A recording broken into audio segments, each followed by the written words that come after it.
MAGA. Bitcoiners, how's everybody doing? Are you happy we have a new president in the United States? Please tell me you're happy. I have a guy right here that's wearing a Texas hat, and David Bailey came into dinner last night. He was wearing a Make Bitcoin Great Again hat, so I knew I was in a very good spot, David. So, well, Abu Dhabi, we did it. We did it. We hit 1,000K, which is what everybody wanted, right? So guys, it's really an honor to be here, and honestly, David, thank you. You guys have been amazing. Tracy, you've been amazing. Tracy literally emails me at 5 o'clock in the morning, then she calls me at 11 o'clock at night. You want to talk about this person who takes her job seriously, she's amazing. But David, your entire team is really incredible, and obviously to all our friends in the UAE, this country is amazing. How many people in here from the UAE? Our family loves you. Our family loves you. You know, I got here for the first time, and I think it was 2009. Have a lot of property, did a great property with DMAC. You can't look out a hotel window in Dubai without seeing a DMAC sign. They've been great partners. I'm doing a big hotel in Dubai as we speak. We're doing projects in, obviously we're about to do one here in Abu Dhabi, which we're super excited about. We're doing projects in Jeddah, we're doing projects in Oman, we're doing projects in Riyadh, we're doing projects all over the region. And I'm gonna get myself in trouble for a second, but the UAE is the developer's greatest dream because they never say no to anything. In fact, they always tell you to kind of push the limits, and there's no place that's grown faster. There's no place that's been more fun to work in the UAE. I mean, if you want to build it, if you can dream it up, they allow you to do it. And I have to say, unfortunately, to our Western friends, that's not the case back in the United States. It's not the case in Europe. In fact, most of the time, they're actually very quick to say no. You know that better than anybody. And so it's been so much fun. But the sky's the limits here. And, you know, I promise soon enough, these aspirations are going to really return to American cities. But, you know, it's really great to be here, guys. It's really, really great. I believe in Bitcoin. I absolutely love Bitcoin. You know, it's got a very special place in our heart. And I'm very proud that my father stood on stage in Nashville and he came out and said that he's going to be the Bitcoin president. He's going to be the crypto president. He's going to make America the crypto capital of the world. And that's what it should be. He's going to put in smart regulation. He's going to do all the right things. But I also have to say it's very different for me to be on the stage, right? Over the last 20 years, I've talked about every hospitality topic. I've talked at every hospitality conference. Over the last 10 years, I fought like hell to make sure he became president of the United States. You probably saw us in every swing state and on every TV program in America. And so you're probably asking, why the hell are you here? Why are you here at a Bitcoin conference? And guys, the reason for that is I really believe I'm president to ever embrace crypto. And to me, that's very special. It was also really special to me when I called my father last week at 6 o'clock in the morning on a Thursday. Does anybody know what happened that day? We hit 100,000. We hit 100,000. And a bunch of the people in this room were blowing me up. They were sending me tweets, and I called my father up and I go, Pops, we just reached the moment that everybody was waiting for. Bitcoin hit 100,000. In true Trump fashion, about 15 seconds later, a tweet popped up. It was, Bitcoiners, congratulations, 100,000. You're welcome. Together, we are going to make America great again.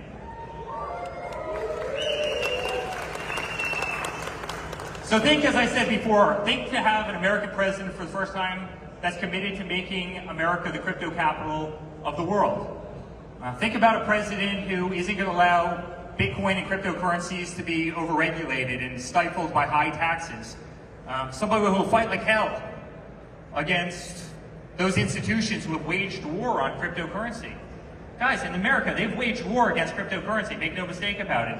They've sued everybody, they've gone after them using the SEC. They've waged war, they've tried to tax them. A person who pledged to add crypto to the United States Treasury, a person who pledged to make crypto tax-free. I mean, think about all these incredible things. A person who's pledged to fire Gary Gensler. Does anybody like Gary Gensler in here? Gary Gensler waged war against an industry that we all love, and everybody knows it. And instead, appoint Paul Atkins, who is an unbelievable ally to this incredible industry. And guys, I'm proud of that because I truly believe. I truly believe. I'm not being paid to be on this stage. I get nothing out of being on this stage. I believe because it's the future. I truly believe that this is the beginning of a financial revolution, not just in America, but truly around the world. I think that Bitcoin is a fundamental shift in the way we think about money, about how we think about wealth, how we think about really the future. It's a way that, as a guy who runs a big real estate company, I think about how I want to safeguard treasury in our company, how I want to invest, how I want to hedge risk, how I want to transfer funds, how I want to pay vendors, right? How I want to collect funds from tenants and people who pay rent and the people who stay at our hotels, our incredible hotel guests and our incredible members, right? I mean, it's a shift in how companies like ours receive money. And I want to be very clear, that revolution isn't coming. That revolution's already here. There's just so many people in the world that truly can't see it. The vast majority of the people can't see it, and that's scary as hell. And I can tell you, a lot of eyes were opened when Bitcoin hit 100,000. And I can tell you a hell of a lot more eyes are going to be opened when Bitcoin hits 1 million. And I'm confident it's going to hit 1 million. I think we're all confident in this room that it's going to hit it.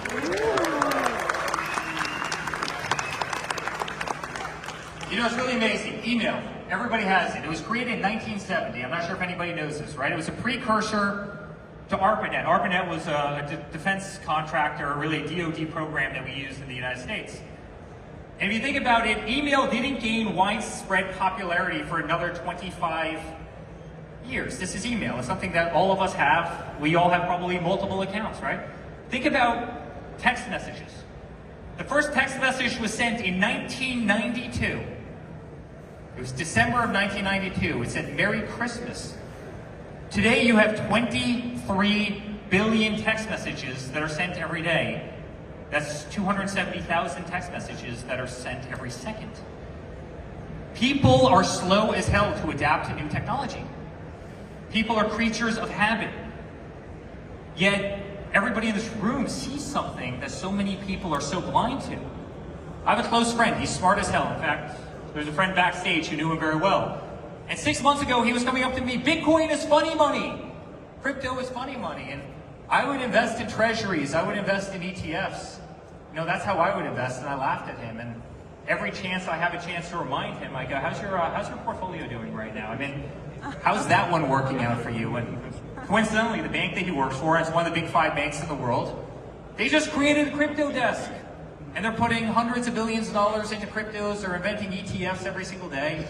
Guys, people are slow to adapt to new technologies. And so I know all of you are thinking, you know, Eric, you're from a real estate family. You spent your entire life in real estate, concrete, drywall. You know, why? You love hard assets. Your family's built monumental wealth, you know, through real estate. You've developed the tallest buildings, you know, in the world. I mean, our concrete buildings, I built Trump Chicago. It was the 7th tallest building in the world when I built it. Our concrete pumps went from Trump Chicago to the Burj Khalifa, and that built that building. I mean, we built the biggest buildings anywhere on earth. We run the best hotels, we run the best golf courses, right? From everywhere from 5th Avenue to South America, the Middle East, Scotland, Ireland. You know, for our family, real estate's always been the bedrock of wealth creation. You know, it's tangible, it's physical, we love it, you can see it, you can feel it, it has energy. But really, here's the thing, guys, for the first time, there's another asset that has energy. There's another new digital asset that's revolutionary, right? I mean, one that consumes energy, one has life, and one that really has potentially more powerful, you know, potential to be more powerful than anything that we've ever seen before. And let me also be honest, had it not been for the viciousness of politics, I mean, you guys certainly saw it if you're from Texas and you're from those places. Guys, they went after us ruthlessly. So the attacks on the family, the attacks on our company, the nastiness of the system, the hell that they put us through for a 10-year period of time. Guys, they made our life miserable. And I see this all over the world. This isn't just the United States, but had it not been for those attacks, I don't think my eyes would have been as open to the crypto industry as they've become. And by the way, I saw you guys go through those same attacks every single day. I saw them come after you. I saw them strip your bank accounts. I saw them cancel you like crazy. The same thing that they were doing to us. because we were running for politics is the exact same thing that they were doing to the crypto industry. And so for the first time, it exposed me to a totally different view on life. You know, not just in America, but also around the world. I mean, guys, I've seen the modern financial system be weaponized. I've seen politics be weaponized. I've seen the legal system in this world be weaponized. And it's one of the reasons that I love crypto. It's one of the reasons I so strongly believe in DeFi. You know, it's one of the reasons we started World Liberty Financial.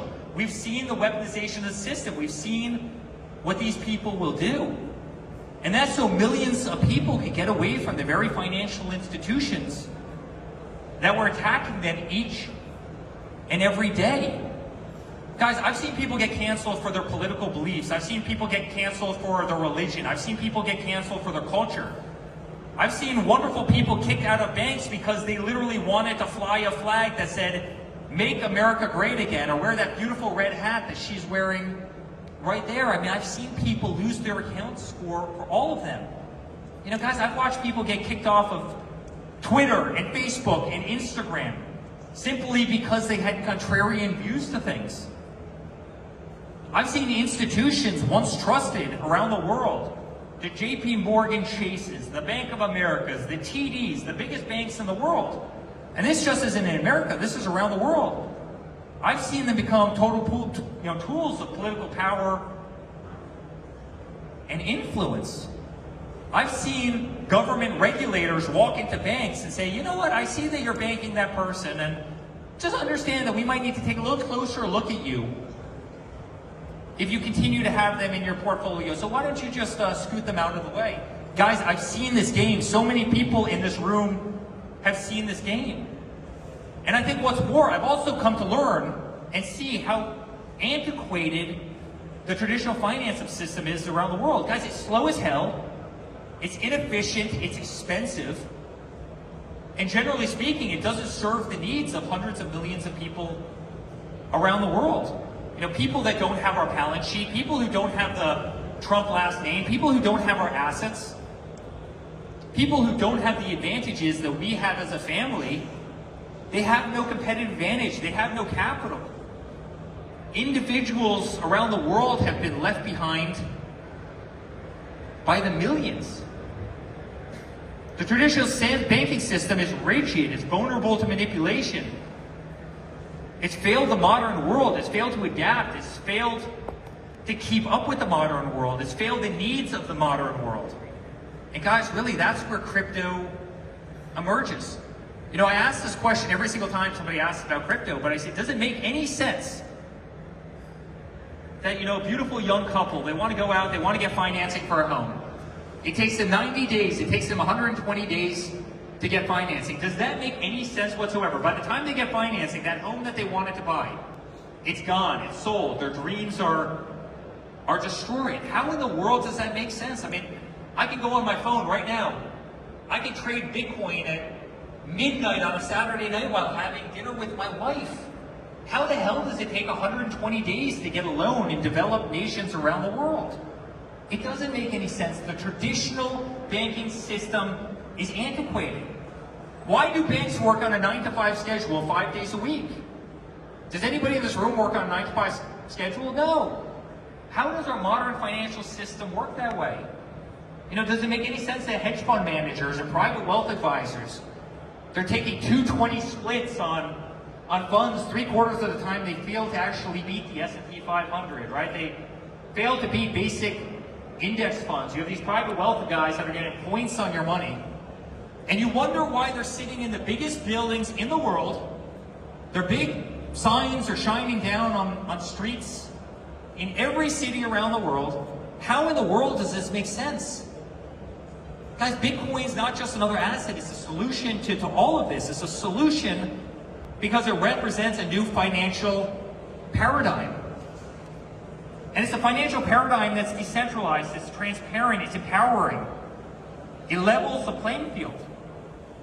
It allows people to store value, it allows people to transfer value, it allows people to grow their wealth without relying on the very financial system which, if you want to be honest, has left behind 99% of people in the world.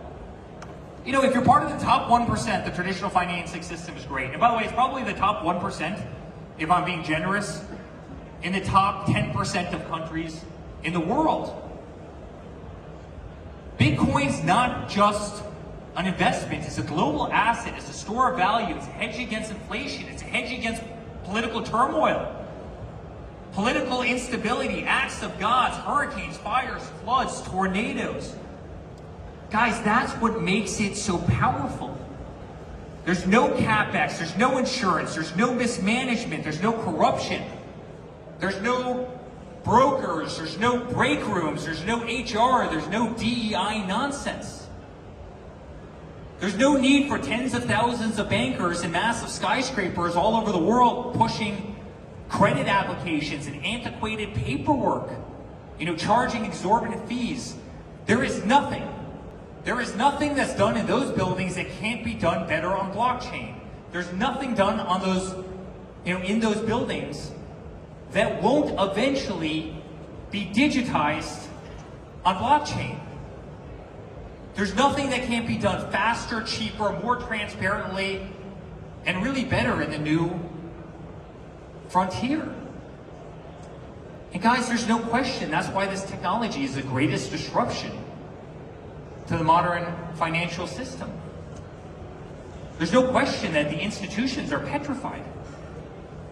Guys, they're petrified.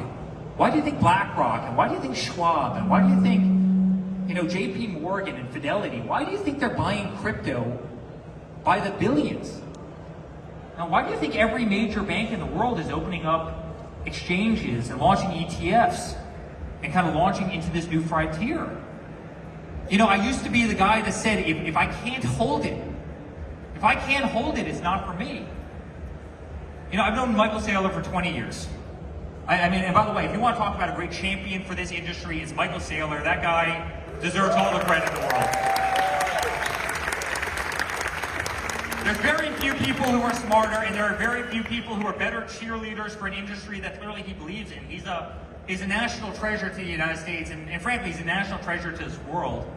And by the way, just sidetrack, his patience is absolutely remarkable. Has anybody seen that mashup where an interviewer asks him the same question over and over, and he kind of looks down, he sighs, takes a big breath, and then he answers the question that he's answered 100 times? The guy is a remarkable guy, he's an amazing guy, and he's truly a national treasure. But I think I even said to Michael Saylor in the early years, Michael, I don't get this stuff. I mean, I know you love Bitcoin, I don't get it. If I can't feel it, if I can't see it, it's really not for me. But now more than ever before, now after everything I've witnessed, having maybe the greatest look behind the curtains of anybody on earth into what the systems truly are, how the systems are manipulated, Bitcoin is actually proving to be the greatest complement to the hard assets our family loves so much. You know, just like real estate, obviously Bitcoin's scarce. There's only 21 million. I don't need to tell anybody in this room that. You know, name another commodity that's capped. Name another commodity that as prices go up, it's not further exploited. Guys, if gold ever went to $20,000, you'd be tearing down this building. You'd be looking in the concrete pillars over there. You'd be trying to mine gold. You'd be changing the supply dynamics. With Bitcoin, you can't. You know, with Bitcoin's supply is capped. That scarcity, that hard limit, it makes it incredibly valuable, especially as these assets are being purchased in the billions. That's why you see the price skyrocket the way it is. But unlike real estate, Bitcoin's not tied to geography. It's global. It's instantly liquid. You know, try selling this convention center to a REIT right now. You know, I'll see you in 2 years. Try going out and selling a big office building. You know, it'll take you 18 months to do. At the end of it, you're going to want to shoot yourself in frustration. You know, think about the complement to hard assets that Bitcoin is. Right? It's instantly liquid. You can buy or sell it while literally having dinner with your wife or your husband or whoever it might be. It's borderless. You know, it can be transferred, it can be sold, it can be, you know, moved with the click of a button. It's a global currency. It doesn't rely on traditional banking systems. It's not subject to the corrupt governments that we talked about before. We see them all over the world. There's corruption everywhere. There's no banks, there's no lawyers, there's no title agencies, there's no brokerage commissions. There's no middlemen. You don't need any of this to operate, to buy, sell. You don't need it to build. And that's why Bitcoin is such an unbelievable asset. Bitcoin and crypto, guys, they truly has the ability to change the world. It has the ability to disrupt traditional banking systems, in the biggest way, which really have been controlled by far too few. And I might be speaking against our own interest. We probably did better in that world than anyone. But Bitcoin is inclusive. It gives everybody the opportunity around the world to participate in ways that they never otherwise would have thought, no matter of their wealth, no matter of their location, the geography. People in developing countries, people who otherwise wouldn't stand a freaking chance. It gives them tremendous opportunity. And people very rarely ever say that about Bitcoin. It's a beautiful thing, and it's a thing that should be celebrated. It's a thing that should be embraced by all. And so really the question is, what does the future hold? What are we going to see? And I think in the next decade, we're going to see Bitcoin, we're going to see crypto. We're going to see it transform the global economy in beautiful ways. We're going to see it transcend borders and institutions. We're going to see that banks have to adapt. We're going to see that governments have to adapt, and governments will adapt. And by the way, those who embrace Bitcoin, those who embrace this digital revolution, those who embrace digital currency, the people who come in early are going to be the people who win. No different than the people who adopted email. No different than the people who embraced SMS. No different than the people who embraced digital photography. Hey, where's Polaroid right now? Does anybody know? They failed to adapt. They're gone. They're no longer relevant. They're no longer present because they didn't see it. I truly believe in the coming decades that this is going to become the cornerstone of the modern global financial system. It'll be used to safeguard your wealth. And make no mistake about it, guys, we as a family, and my father in office, we're going to lead the charge doing this. We're going to lead the charge in every single way. No different than we were one of the first Western brands in the UAE when maybe it wasn't popular, or maybe not even popular, maybe it wasn't common, right, back in the mid-2000s. We're going to be on the forefront of this innovation. We're going to be on the forefront. And we'll continue to champion Bitcoin. We'll continue to champion blockchain. And we're going to continue to champion technologies that I truly believe will transform this world. And I truly think, guys, we're all going to look back. We're going to remember this time, and we're going to remember these words, and we're going to remember this place. I'm going to remember making that call to my father at 6 o'clock that morning, last Thursday, saying, hey, we just hit 100,000, and I think by then we're going to be many times greater than that. I think we're all going to pay tremendous homage to Satoshi and to the Michael Saylors. And I think we're also going to remember the people who got it wrong. And there's a lot of people that got it wrong. A lot of really smart people who have done very well for themselves, but a lot of people who couldn't see the forest for the trees. Guys, the world's changing in a lot of ways. And the world is going to change in the next 4 years in a lot of ways. And it's certainly going to change for the better in so many ways. And I truly believe that those who recognize that change now are going to be the ones that thrive. So my ending message to everybody here is really congratulations, Bitcoin.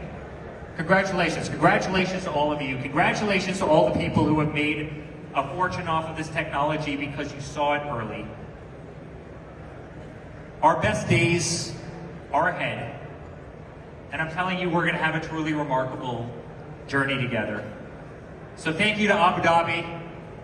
Thank you to David Bailey. Thank you to Tracy. Thank you to all of you. Our family is going to continue to championship this for a very long time. We're going to continue to be the greatest cheerleaders and the greatest champion. And and I can't wait to stand on the stage often, and I can't wait to reflect on these moments. And I can't wait to celebrate a lot of people in this room who get very wealthy because you had the foresight to see a technology in the early days, one before it got mainstream. There's a lot of people in this room that I think are going to do exceptionally well. So, Bitcoiners, I love you. The Trump family loves you, and it's truly a great honor to be here today. Thank you guys very much. Thank you. Thank you guys. And to my American friends right here, we love you. Thank you all very much. See you later.